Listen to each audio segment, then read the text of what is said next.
السلام علیکم ناظرین محترم حضرات، شب برات کا مکمل واقعہ سماعت فرمائیے۔ آئیے شب برات میں کیا کام کرنے کا حکم دیا گیا ہے اور کن کاموں سے روکا گیا ہے، آئیے مکمل سماعت فرماتے ہیں۔ محترم حضرات، شب برات میں عبادات اور اعمال، یہ رات نیک اعمال اور توبہ و استغفار میں گزارنی چاہیے۔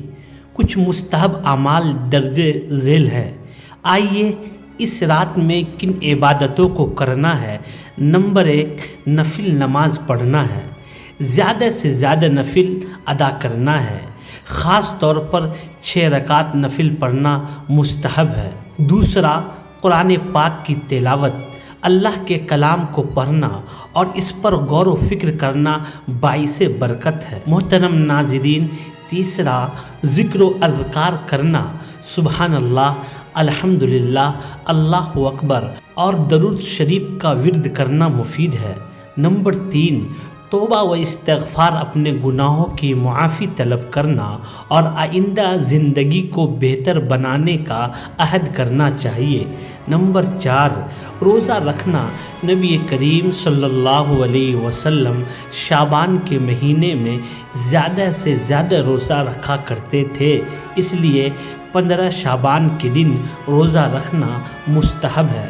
نمبر 6، صدقہ و خیرات، محتاجوں، یتیموں اور مساکین کی مدد کرنا اور راہ خدا میں خرچ کرنا افضل ہے۔ نمبر 7، قبرستان کی زیارت کرنا۔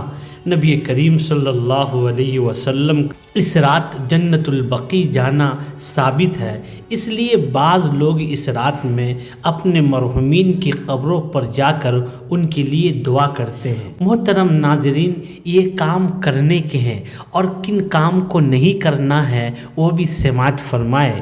شب برات کے بارے میں غلط تصورات اور بدعات۔ کچھ لوگ شب برات کے حوالے سے غیر مستند اعمال کو عبادت کا حصہ بنا لیتے ہیں، جن سے بچنا ضروری ہے۔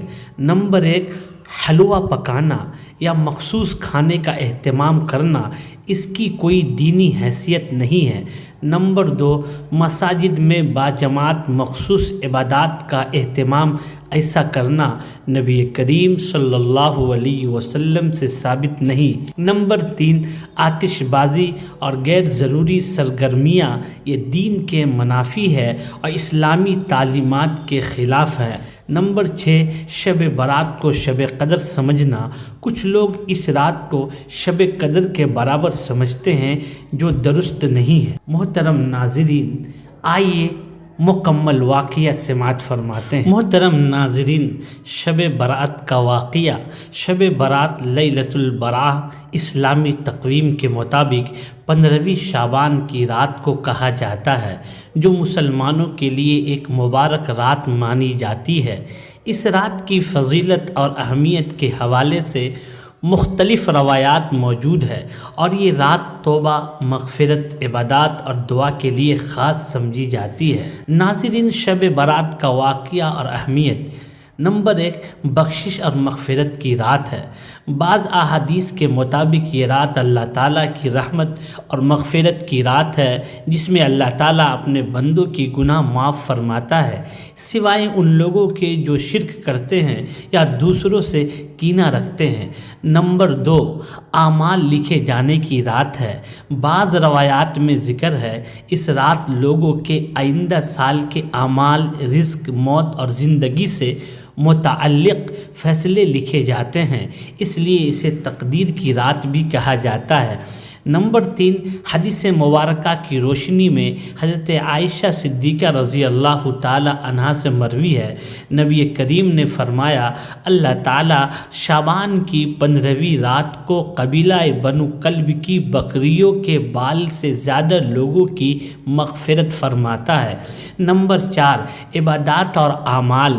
مسلمان اس رات کو خاص عبادت میں گزارتے ہیں، نوافل پڑھتے ہیں، توبہ و استغفار کرتے ہیں، قرآن کریم کی تلاوت کرتے ہیں، اللہ سے دعائیں مانگتے ہیں۔ نمبر 5، شب برات اور قبرستان کی زیارت۔ بعض روایات کے مطابق نبی کریم نے اس رات قبرستان تشریف لے گئے اور مرحومین کے لیے دعا فرمائی۔ اسی مناسبت سے بعض مسلمان اس رات قبرستان جا کر اپنے مرحومین کے لیے دعائیں کرتے ہیں۔ محترم ناظرین، کیا شب برات کا کوئی خاص واقعہ ہے؟ شب برات کے متعلق خاص تاریخی واقعہ روایات میں بیان نہیں کیا گیا، لیکن بعض علماء کا کہنا ہے اسی رات نبی کریم کو امت کے لیے شفاعت عطا کی گئی، تاہم اس بارے میں مضبوط اور متفقہ حدیث موجود نہیں۔ شب برات کا پس منظر اور واقعہ، یہ رات براہ راست کسی تاریخی واقعہ سے منسلک نہیں، تاہم بعض روایات کے مطابق نبی کریم نے اس رات خصوصی عبادت فرمائی، امت کی بخشش کے لیے دعا کی، اللہ کی رحمت کے لیے نامہ اعمال لکھی جانے کی رات ہے۔ حضرت عائشہ سے روایت ہے کہ آپ نے فرمایا، یہ رات بہت ہی مبارک رات ہے، اس رات میں مسلمانوں کو عبادت کرنا چاہیے، نفل نماز پڑھنی چاہیے، روزے رکھنے چاہیے۔ شب برات اسلامی سال کے 8ویں مہینے شعبان کی 15ویں رات کو کہا جاتا ہے۔ یہ رات مسلمانوں کے لیے ایک خاص موقع فراہم کرتی ہے جس میں وہ اللہ تعالیٰ کی رحمت و مغفرت حاصل کرنے کے لیے عبادات کرتے ہیں، گناہوں سے توبہ کرتے ہیں اور اللہ سے بخشش طلب کرتے ہیں۔ اس رات میں اللہ کے نبی جناب رسول اللہ صلی اللہ علیہ وسلم جنت البقیع تشریف لے گئے ہیں اور جنت البقیع میں تشریف لے جا کر تمام مرحومہ مرحومین جو جنت البقیع میں آرام فرما رہے ہیں ان کے لیے دعائیں کی اور مغفرت کی دعائیں کی، استغفار کیے۔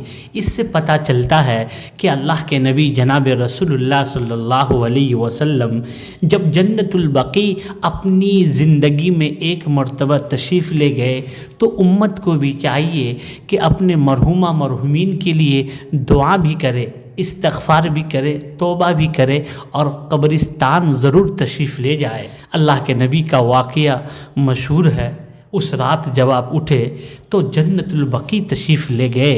حضرت عائشہ صدیقہ رضی اللہ تعالی عنہا جب دیکھی کہ بستر خالی ہے تو آپ کو شک ہوا کہ شاید آپ ہمارے حق تلفی کی ہے اور کسی اور بیوی کے پاس آپ گئے ہیں، یعنی ہمارے حق کو مار کر کسی اور کے پاس تشریف لے گئے ہیں۔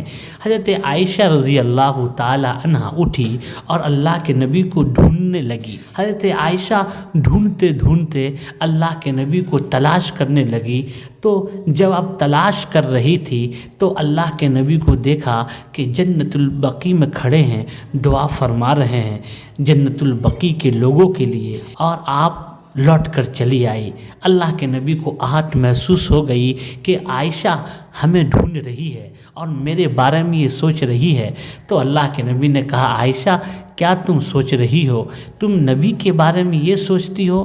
آج پتہ ہے 15ویں شعبان ہے، آج کی رات اللہ تعالیٰ 7 آسمان سے نیچے چلے آتے ہیں اور بندوں کی رزق میں وسعت فرماتے ہیں، رزق دیتے ہیں، مغفرت کرتے ہیں، توبہ استغفار کرنے والی کی توبہ قبول فرماتے ہیں۔ اے عائشہ، میں جنت البقیع تشریف لے گیا تھا اور وہاں جنت البقیع کے لوگوں کے لیے دعائیں کر رہا تھا۔ اے عائشہ اٹھو، عبادت کرو۔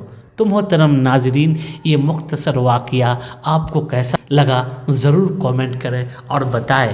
آپ ہمارے چینل قاسمی اسٹوری پہ نئے ہیں تو چینل کو سبسکرائب کریں، شیئر کریں، کامنٹ کریں۔